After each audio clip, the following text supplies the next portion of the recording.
This is the new 2026 Honda Passport, and it's Honda's rugged new SUV meant to take on the popular off-roader segment that includes vehicles like the Jeep Wrangler, Toyota 4Runner, and Ford Bronco. The Passport is nice, but it falls short of all of those, and today I'm going to review it and explain why, and I'll show you all of its quirks and features. I'm interrupting this Honda Passport review with an update on my 1973 F-250. So if you haven't tuned into this car pod lately, I inherited this F-250 from my late father-in-law. He was a mechanic, he started a lot of work on it, but he wasn't quite able to finish it. And so with the help of AutoZone, we're finishing the rescue. So today, we're replacing her front and rear shocks. And since this truck is an oldie, we have to make sure that it's the right fit. Luckily, all I had to do was tell the AutoZoner the year, make, and model, and our friendly AutoZoner here found exactly the shocks we need at a great price. To make the switch, we're going to need a spring compressor, which I don't have, but AutoZone does. And lucky for me, I can borrow theirs through their loan-to-tool program. And since I'm at AutoZone, it seems like a good time to get some fluids. I'm going to get some oil, an oil filter, and some shop floor coolant and additive, just to be on the safe side. And we'll also grab these. Keep following Cars and Bits to see what we tackle next with the help of AutoZone.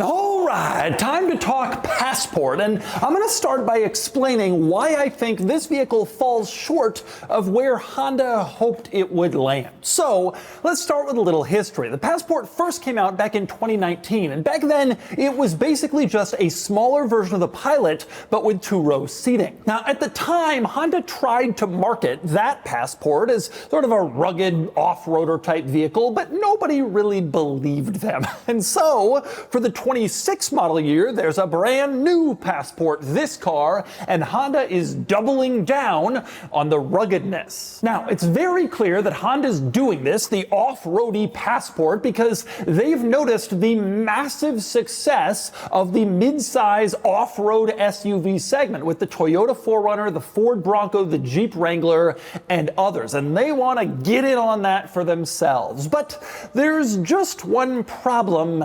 They're not really going about it the right way. Allow me to explain. The 4Runner for the last 10 plus years has sold around 120 to 150,000 units per year. The Bronco, since it was revived a few years ago, has sold around 120,000 units per year, and the Jeep Wrangler in its very best years can beat 200,000 sales per year. Meanwhile, the Passport, since it came out back in 2019, has sold under 40,000 units a year in most years.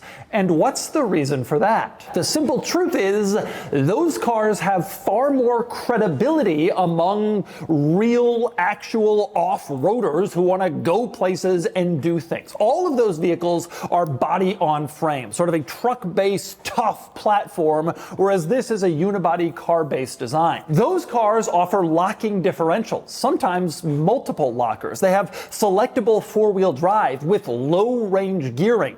This doesn't have locking diffs or low range. And those vehicles all have more ground clearance than the Passport too. This has about 8.5 inches of ground clearance. The 4Runner is up to 10 inches. The Bronco can go up to 13 inches with the right trim. They are just far more capable off-roaders than the Passport, which is based on the Honda Pilot midsize family crossover. Now, you look at the sales numbers, and it's pretty clear that the market prefers the true off-roaders like the 4Runner and the Bronco to the sort of marketing-based off-roaders like the Passport. So the question then is, why doesn't Honda develop one of those? I asked Honda this exact question, and they told me they wanted to make an off-roader that had a more balanced feel, that didn't sacrifice comfort or ride quality in the name of off-road capability, which most people don't use all that often. often. However, it's very clear that the market wants to make that sacrifice. They're selling 500,000 4Runners, Broncos, and Wranglers every year to people who don't mind sacrificing that stuff for the capability of an off-road SUV.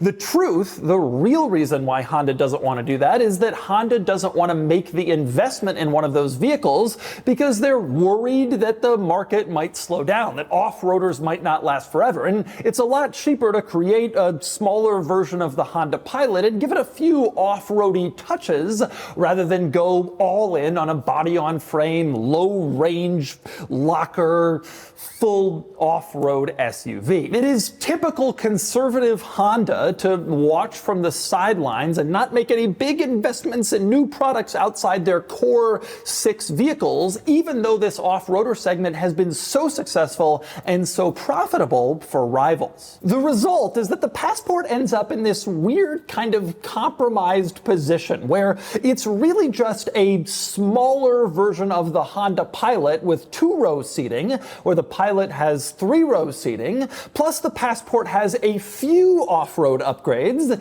the easy, affordable upgrades, but it also has a lot of adventurous marketing to try to make people think it can go anywhere and do anything. I'm going to start by showing you the real off-road upgrades. One is up here. You have these recovery hooks. They are painted orange to emphasize how recovery they are, and Honda demonstrated just how capable these hooks are by dangling several Passports from a crane out in the desert just to show that the hooks could, I guess, handle that much weight. Kind of interesting and kind of a nice touch. This particular Passport, the Trailsport model, also has a skid plate up front. You can see, look under, there is a real skid plate under here to protect mechanical components in front of the vehicle from getting damaged while you're off-roading. And the Trailsport also comes with these all-terrain tires, and you can see they are more aggressive than your standard street tire, which comes on the base model version of the Passport, the RTL trim. The Trailsport gives you the all-terrains, so you can go anywhere, or somewhere. Now, beyond those upgrades, most of the other off-roady changes to the Passport are cosmetic marketing changes. For example, up front you have Passport stamped into the front bumper area to make it seem tough and trucky. And you also have that in back. You can see Passport stamped into the rear, sort of recalling old 70s and 80s tough, durable pickup trucks that had their names stamped into the tailgate. Another cosmetic upgrade to the Passport, if you get the off-roady Trailsport model, you get orange daytime running lights instead of your typical white daytime running lights. Orange has kind of become a signal in the off-road community that you're capable. The Bronco Raptor has it, various other off-roaders, so this has it as well. Of course, it doesn't actually add to the capability. Same deal, by the way, with the hood scoop. You can see there is a hood scoop up front to suck air into the powertrain, really get you going off the pavement, except the Passport shares its engine with the Pilot, doesn't have a hood scoop, so it's probably not really necessary, but it's there and it looks cool. And speaking of cosmetic upgrades, how about in back where the rear bumper looks like it's a skid plate, but on closer examination, it's actually plastic. And if you go under that rear bumper, you will discover there isn't a rear skid plate in the Passport Trailsport. Instead, you just have one up front. In back, it just sort of looks like you do. Now, also in back, you will notice the badge for the Trailsport includes an image of a mountain that this vehicle surely cannot climb, but it makes you think that it can. And another cosmetic upgrade, another big one inside, you can see all this terrain trim in the center console. It looks like an off-roady terrain, makes you feel especially capable, and it's also here in this little storage compartment on the passenger side, more terrain trim to make you feel like you can go anywhere in your Passport. Another rather interesting quirk of the Passport is its powertrain. Honda was proud to tell me this has a naturally aspirated V6, about 285 horsepower. And I think that will appeal to some enthusiasts, especially because rival off-roaders have gone turbocharged instead of naturally aspirated, or in the case of the 4Runner, ditched the V6 altogether.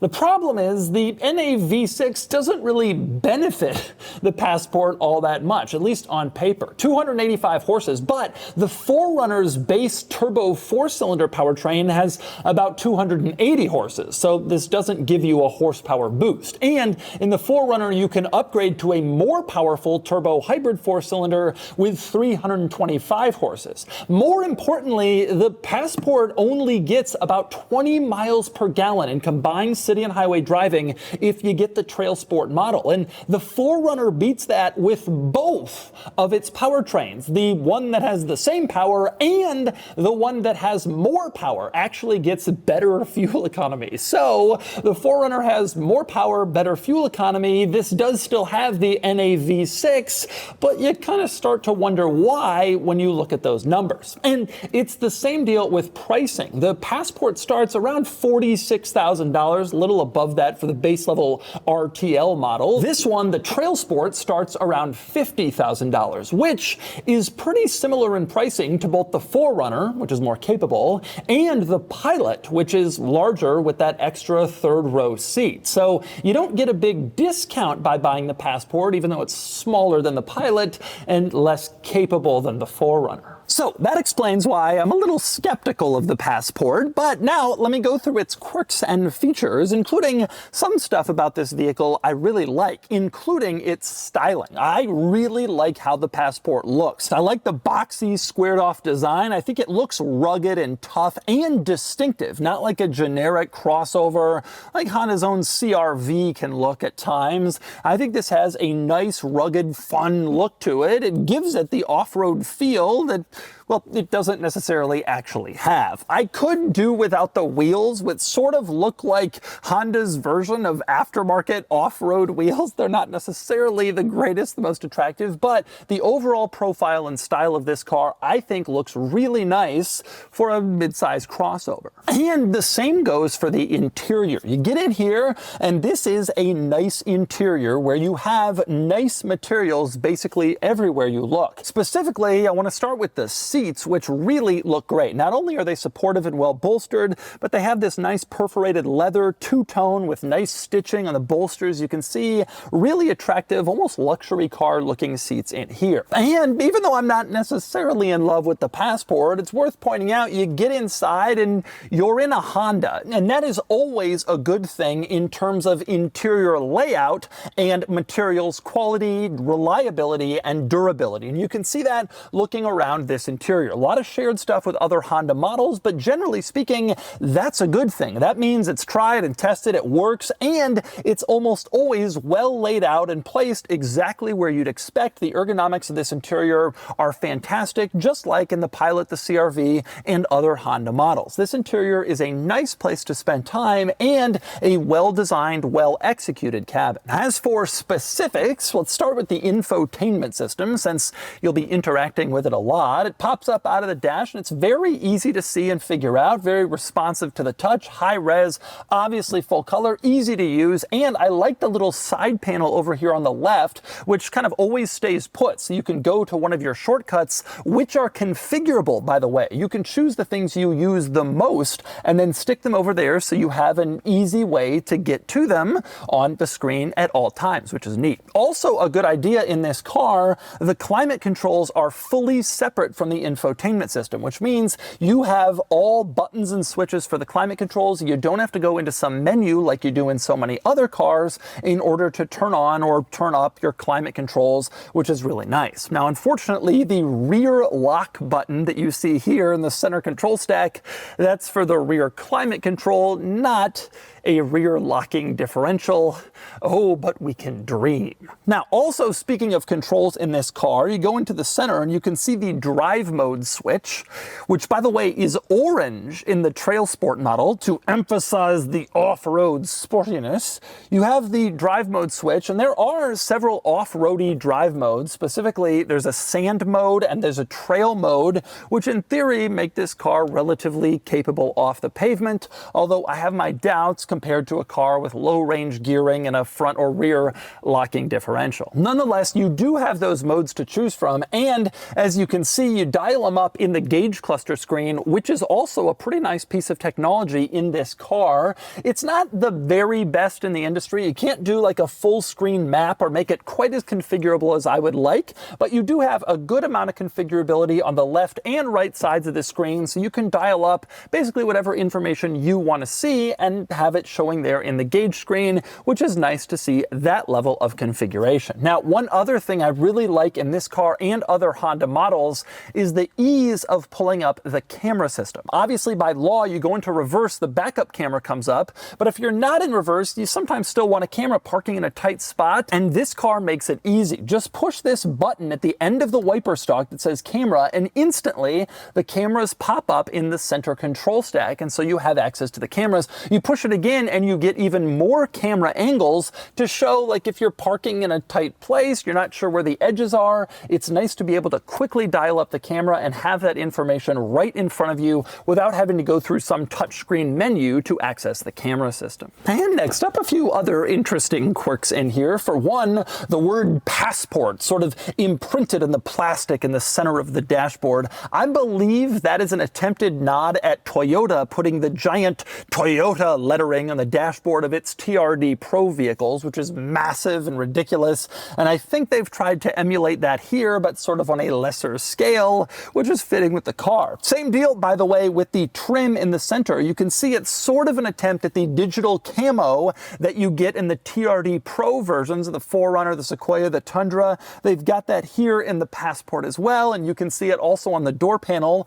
Not quite as camouflage-y like you have in the Toyotas, but it is an attempt, I think, to get to the same kind of trim. Again, a nod to Toyota and their big success in this segment. A couple other things I like in this interior. For one, this storage compartment above the glove box. I mentioned earlier it's terrain trim on the bottom, which is whatever, but the storage compartment itself is nice to have a little extra storage on the passenger side in addition to the glove box, which is nice. I also love the cup holders mounted in the door pockets. You can see them here. That's in addition to central cup holders. So you have a lot of cup holder solutions in this car, and it's nice to have that extra door pocket cup holder that's sort of right there, easy to reach, and well placed in the door. The other interesting quirk in this interior is undoubtedly the gear selector situation. You can see it here in the center. You have buttons and switches to go into gear. Park is a button on top, drive on the bottom, surrounded by chrome trim. Reverse is a little switch you push in the center,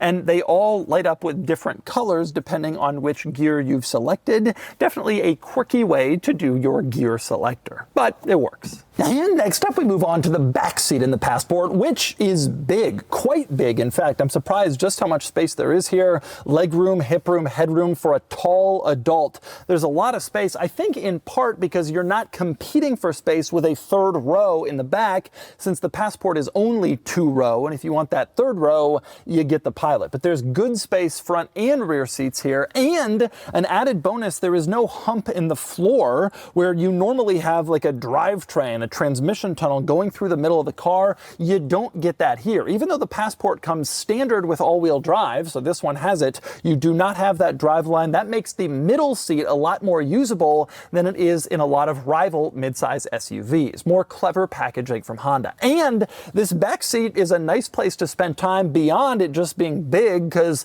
there's a lot of nice amenities back here. For instance, you have rear seat climate control. As you can see, you can adjust the temperature, the fan speed, and you even have heated rear seats, which is nice. Right below that, you have a couple of power ports, 2 USB-Cs to charge devices, and you have a household style power port, which is always nice to see in the back seat and not just the cargo area like some cars have it. Other nice benefits back here, you have built-in sunshades in the windows to kind of keep the sun off your face or off a toddler if you're out rock crawling on some pebbles.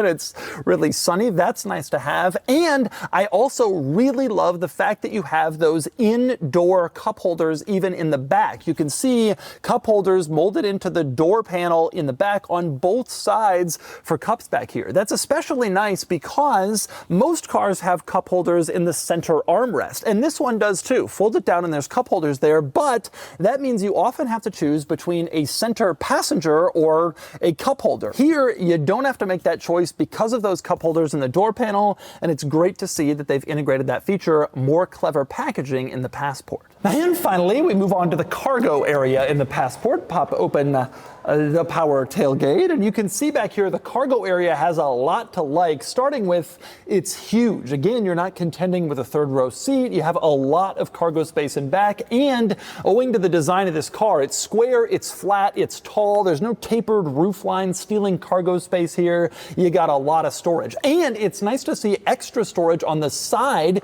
You have this pocket over on this side and over on the other side, and also another pocket over here. It is always nice to have those storage compartments in cargo areas, especially in an off-roady vehicle, to store gear like hooks or tow straps. I like to see that. And if you want even more storage, you put your hand into this little cubby, you lift up the bottom, and you can see an extra storage compartment down here, like a big bin next to the spare tire, where you have even more storage capability for exactly that kind of stuff, a tire compressor to pump up the air, whatever. It's nice to see all that space and all those little spaces in this cargo area. Also worth pointing out, another great benefit back here, there's a power port, and it's a household port. So you have one in the back seat and in the cargo area, which is fantastic to see. Adds hugely to your convenience, especially, again, for plugging in an air compressor to fill up your tires or basically anything else. Love to see two household ports in this car. Beyond that, a couple of minor drawbacks in the cargo area. For one,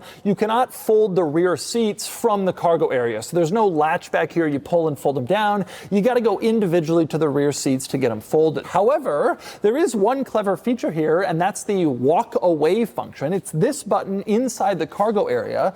You press that, and then the tailgate knows that it's supposed to close when you walk away. So if you press it and then have to grab a bunch of stuff, your hands are full, it will close for you automatically without you pressing the button again once you've grabbed all your stuff, which is a pretty cool idea. So there you go, the quirks and features of the Passport. Overall, it's a good car, but I suspect most people would probably prefer the Pilot with its 3-row seating, or the CR-V with its smaller size and better efficiency, or the 4Runner with its added capabilities, rather than kind of a compromised blend of all three. Regardless, let's get it out on the road and see how it drives. All right, driving the Passport Trailsport. Really trying to make it, give it that off-roady feel, and there's a lot of marketing that goes into making this car seem off-roady, but the simple truth is it just is not particularly off-roady. Now, I want to start this drive by saying I actually like this car. I really like the way it looks. I think it's one of the best looking crossovers, and I like the way it drives. I think it's great. I just don't really understand why anyone would buy it. The thing of it is that for similar money, you can buy a Pilot, which has 3-row seating. And if you don't need 3-row seating, for less money, you can buy a CR-V, which is no longer the tiny SUV that it was. It's like now quite roomy inside and gets way better fuel economy. And so that leaves the sole reason of buying the Passport to be the off-road capability, but it doesn't really have that either.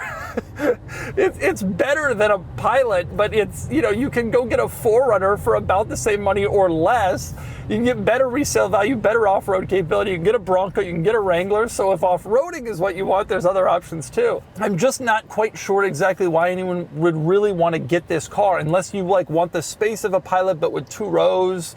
I guess, in which case just fold down the seat in case you want to use it ever. I just don't get it. But I will say, from a driving perspective, Even this Trailsport model is a surprisingly smooth ride. And now it's because it's not a body-on-frame SUV like the 4Runner, and so you get like a nice, comfortable, relatively soft ride. The drawback of that, of course, is you don't have sort of the toughness and the rugged capability that you might in a vehicle that's truck-based like that. But I am surprised at how relatively nicely it drives. Everything else in here is exactly what you'd expect. It's nice. It has a good seating position. You sit up high like you want in an SUV. It's comfortable. It is not particularly noisy. I will say that these tires are noisier than what you would have in a regular Passport or Pilot, I presume. I haven't driven a non-Trailsport Passport, but my assumption is that, I mean, these tires are fairly loud. That's what happens with all-terrain tires.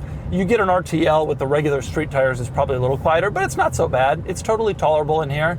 Nice cabin, nice seating position, feels good. Like, it is generally a nice, well-done car. I just don't think it's really an off-roader. And I think Honda, the other problem is, truthfully, Honda makes some seriously competent crossovers.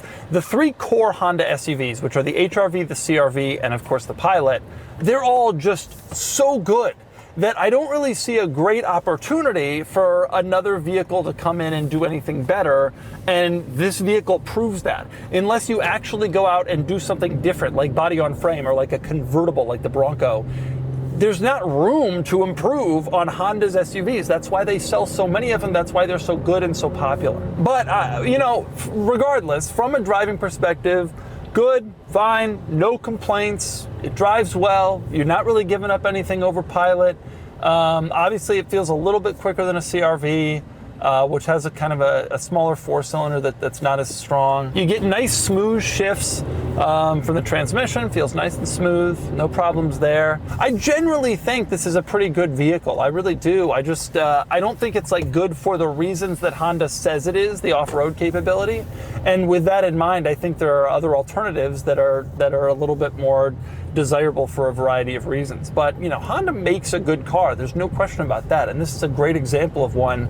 I just think it's a little bit of a cop-out. Oh, we want to get into this off-road SUV craze, but we don't really want to spend the development bucks to go all the way for it. We're going to do this instead. I do think there's a lot to like in general with Honda's vehicles, Honda's products.